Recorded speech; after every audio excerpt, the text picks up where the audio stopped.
From aquatic activities for all ages at Mary T to dancing with diversity at Berrytown, Show me a low-level shape. Parks and Recreation staff and facilities provide much more than just grassy areas to play. We'll introduce you to a few of the programs that help keep Louisville healthy while building a sense of community on this episode of the 502 Report.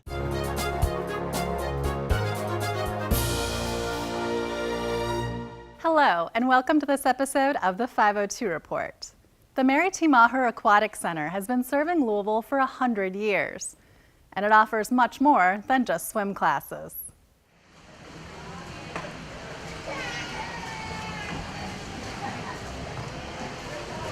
There are so many really nice people that there is a community, and so when you've been coming as long as we have, you've made a lot of friends, and this is where you see them and socialize with them, is in this pool. Come on, finish up strong. I love it. I love coming here. I love the people. I like Keith, the instructor. You can exercise, and you can still have a good time at it.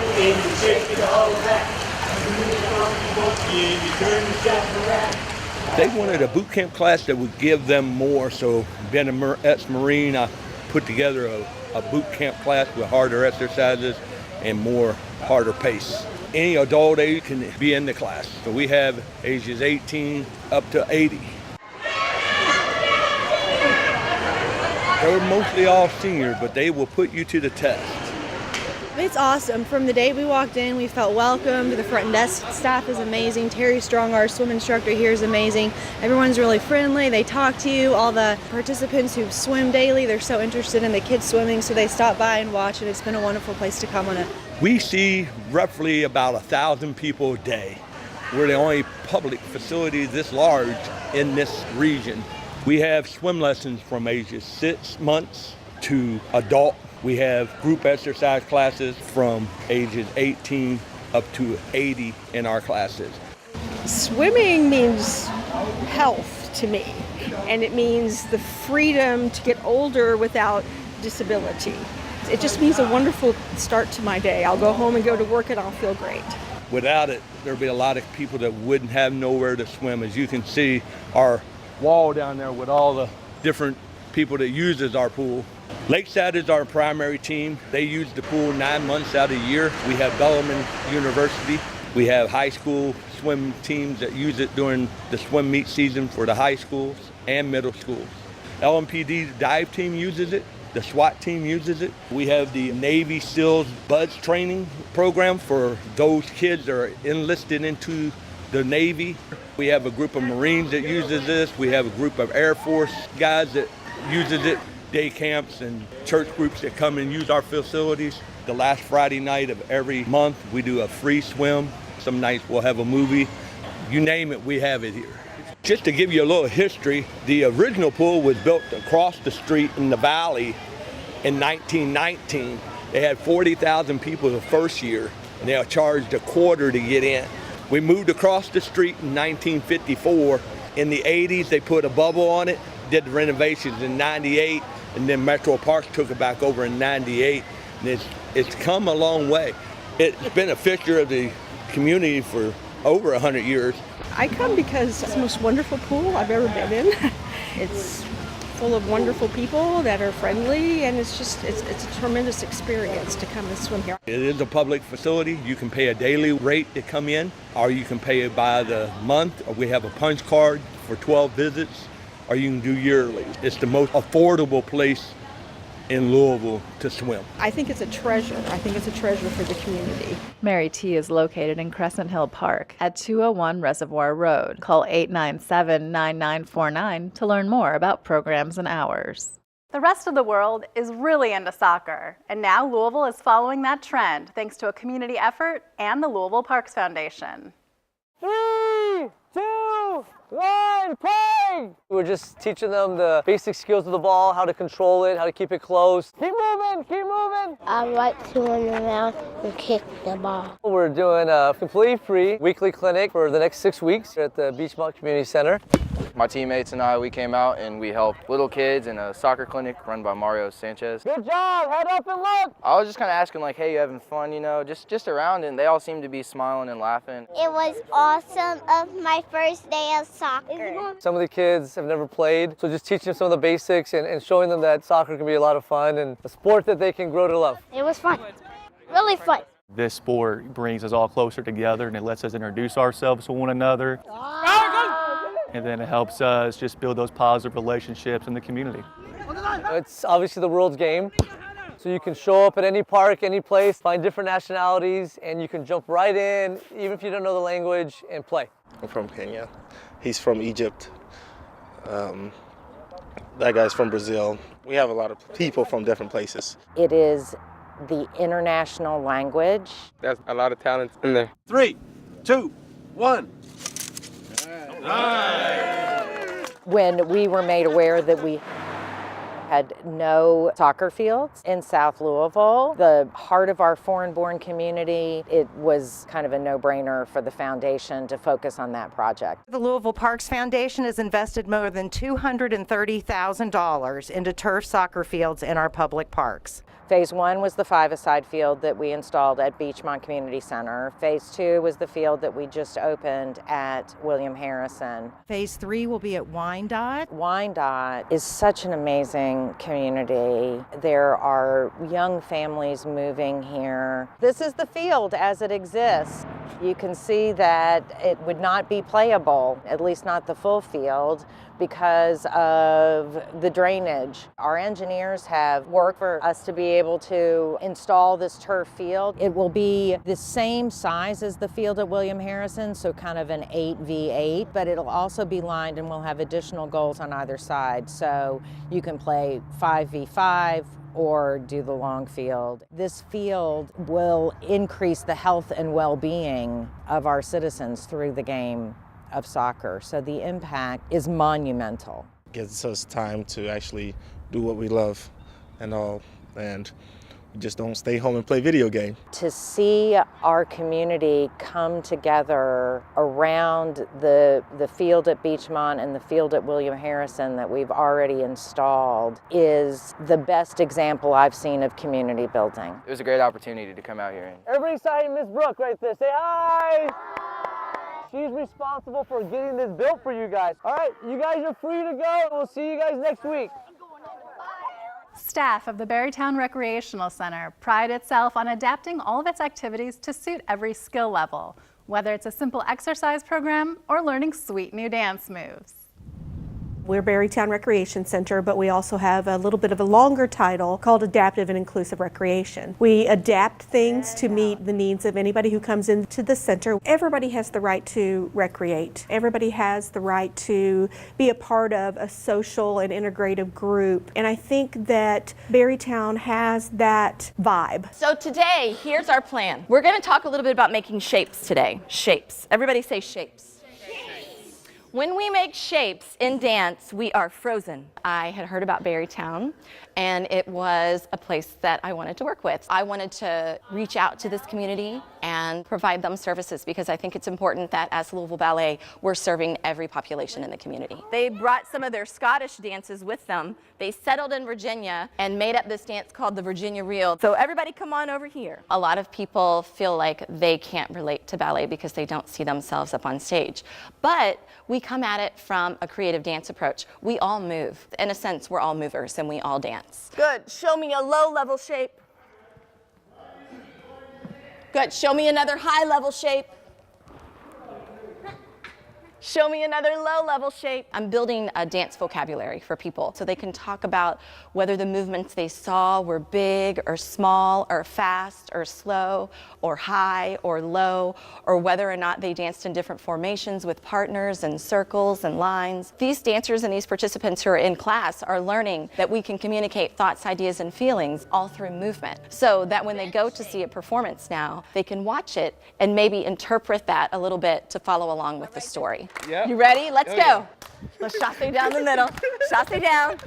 Clap for us, you guys. Clap for us. We also mix in social and folk dance because that's always fun for people to learn. Dances where they can work together and build community, and then they can take those dances when they leave here and have them in their back pocket for when they go to a party. Dance down! And we gotta clap for them.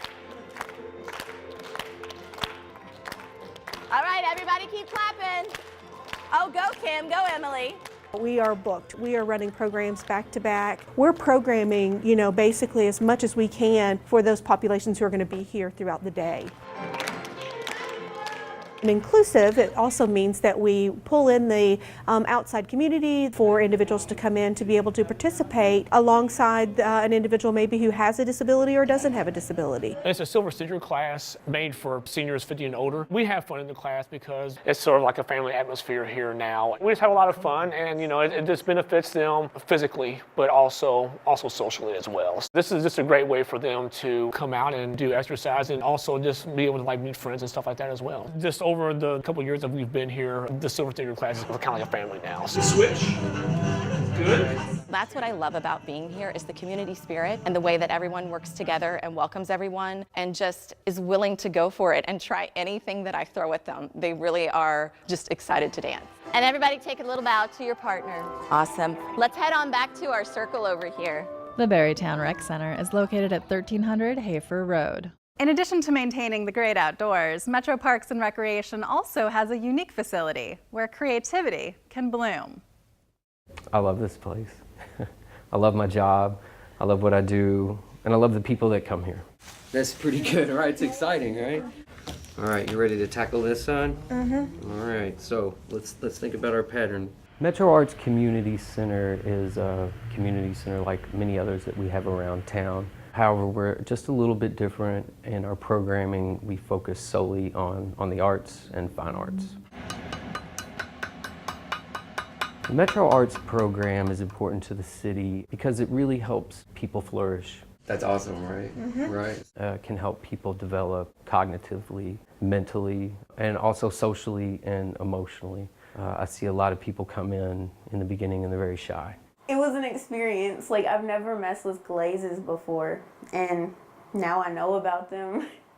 And we got to make friends with all the people that come up here every day. It's really nice. It's a really wonderful thing to watch people grow. People that were shy become more social. The people that need to develop technical skills and abilities, those definitely grow. So I see people change from the moment they come in here up to the moment that they leave. I've been a student at Metro Arts Center for over 14 years. I keep coming back because I still feel the same way I did when I first came. It's a very comforting, encouraging place for people to share ideas and to learn new things. I'm not an artist, my daughter's an artist, but I like playing in the clay, the muddy, dirty part of it. I threw something the other day for us to combine work on, and neither one of us would sign the bottom of it. And everyone gives us compliments on it. We want to both get better at what we're doing. It would be really cool. If you have never had an experience in the arts or never taken an art class or been part of a creative process, I would like to invite you to Metro Arts Community Center. You're a part of a community, you're part of a group here. Our instructors are wonderful. They're great. Some of them have been here for 15 plus years. Between the students and the teachers, there's hundreds of years of artistic knowledge and creative processes that are still being practiced up here today. We have a variety of classes that are available. We have a variety of mediums to work within. And we have all the tools and the means necessary to do that. The Metro Arts Center has fun and affordable classes for every age group. To learn more about what's offered, call 937-2055. Louisville is attracting skaters from all over the world with its new larger extreme park and skate facility at Breslin. It's more than just an activity or a sport. For a lot of people, it's an identity. Kind of like a family. It's nice. It says something about who you are and how you see the world. They do a lot of really interesting things. A lot of artists, a lot of musicians skate. So they're really great. Maybe a little rebellious, maybe a little artistic. For me, I found my home in skateboarding. See, it still rides well, and even an old guy like me can get around it. Part of the reason that I was so excited about moving to Louisville was the park. Skateboarding is not something that should be demonized or something that's bad. It's fun. It's a fun thing to do. When this park was built in 2002, there weren't parks everywhere, and it was giant. A few years ago, the Bridges project came through here, and as part of the project, that whole section had to be torn out and functionally replaced. Built a new full pipe, added a new bowl, added a new street section.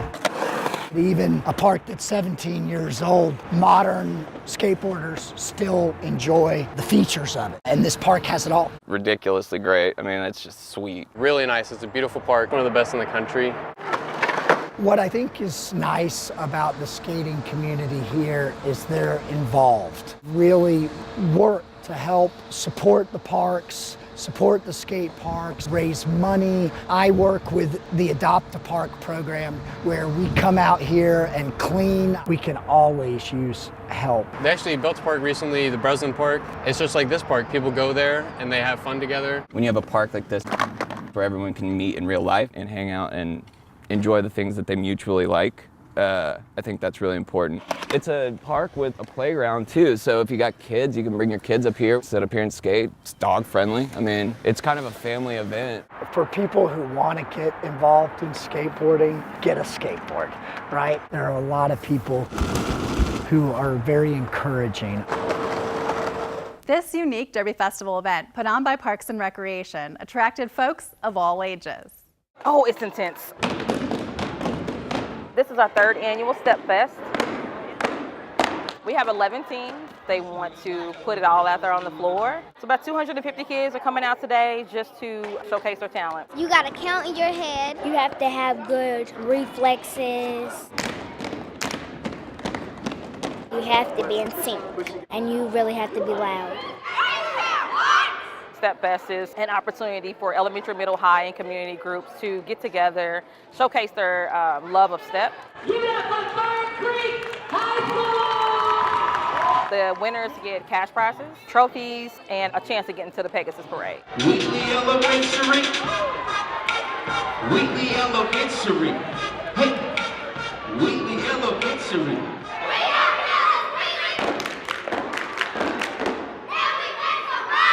The theme was the Queens of the Jungle.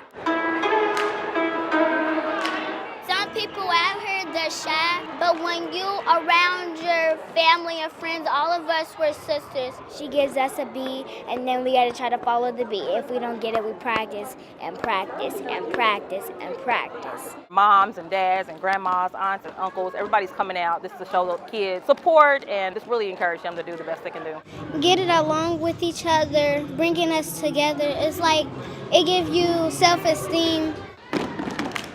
We shouldn't be afraid to show our expression into step. I love stepping. It's sisterhood. You get to get along with one another. You learn about one another. You can have slumber parties. Step is not really about the stomping and awards and stuff. It's about getting along with each other. This year we packed it out. Last year, first year was a success, so it's just been a wonderful journey. We've had a good time. If you haven't been to Jefferson Memorial Forest lately, there's likely something new there for you to check out. This is one of the real jewels, not just of our city, but of the state as well. Welcome to the forest. It's a little chilly, but this is a great time to actually be at the forest. We have so many hikers that come out at this time of year. The trails are in perfect condition, no mosquitoes. This year, we're really happy to announce that the forest has grown. We are now 6,800 acres with some recent land acquisition. People can leave downtown, be here in 18 minutes or so, and be in a whole different world, and that's nice. Some of us need to go to a whole different world from time to time. Is that fun? fun? We serve 6,500 youth every year at the forest through all of our programs. We have public education programs for schools, summer camps, public programs for the community, and of course our award-winning Louisville Echo program, which is all about creating equitable access to nature for all Louisville. People have heard about it, but they haven't really come out here to experience the beauty of it, and that's one of the reasons why it's so important to highlight it on the South Point Scenic Area map. With the map, we're getting more and more visitors to the south end of town, which is great, obviously, for everybody, for recreation and for business as well. This is a special place. Other cities would salivate to have this kind of resource in their community because of what it means, not just for quality of life, but also economic development. So we are truly Louisville's community forest. You can find Jefferson Memorial Forest at 11311 Mitchell Hill Road in Fairdale. It's open Monday to Saturday 8 to 4 p.m. and Sunday 10 to 3. Louisville Parks and Recreation offers so much for our community. Thanks for watching this episode of the 502 Report. Until next time, take care.